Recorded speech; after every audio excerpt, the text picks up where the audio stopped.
Now, in other news, China's economic retaliation against South Korea over its decision to deploy an American anti-missile system in the country is expected to take a multi-billion-dollar bite out of the South Korean economy. However, a local think tank says while South Korea is suffering the most, China is also being hurt by its own measures. Oh Jung-hee reports. China could be shooting itself in the foot with its latest actions against South Korea. A local think tank says South Korea and China will suffer economically from Beijing's retaliatory moves against Seoul's deployment of the U.S. missile defense system THAAD. According to a report by the Hyundai Research Institute on Wednesday, Korea's losses due to China's economic retaliations are expected to reach roughly $7.5 billion US. That's around 0.5% of South Korea's GDP. China is not as badly affected, but still sees a minimal impact of $970 million, around 0.01% of its GDP. South Korea's tourism sector is the hardest hit by China's anti-THAAD measures. Chinese authorities slapped a ban on local sales of tour packages to South Korea in mid-March.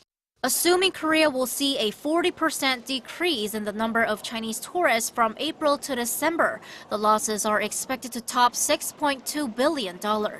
Partly due to Korean tourists choosing to vacation elsewhere because of the anti-Korea sentiment in China, Beijing will lose more than $900 million.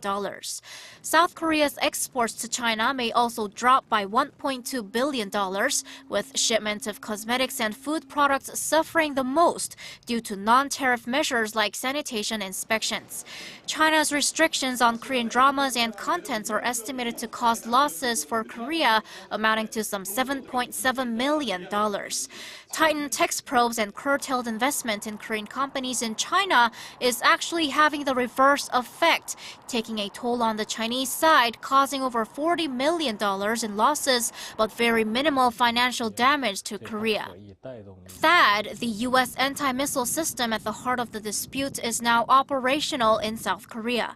Of the 4 launchers brought into the country, 2 of them are running, protecting the South from North Korea's missile threats. With tensions expected to escalate between South Korea and China, the Research Institute says Seoul needs to build a strong long-term economic and diplomatic partnership with Beijing, but lessen its dependence on Chinese investment. Oh Jung-hee, Arirang News.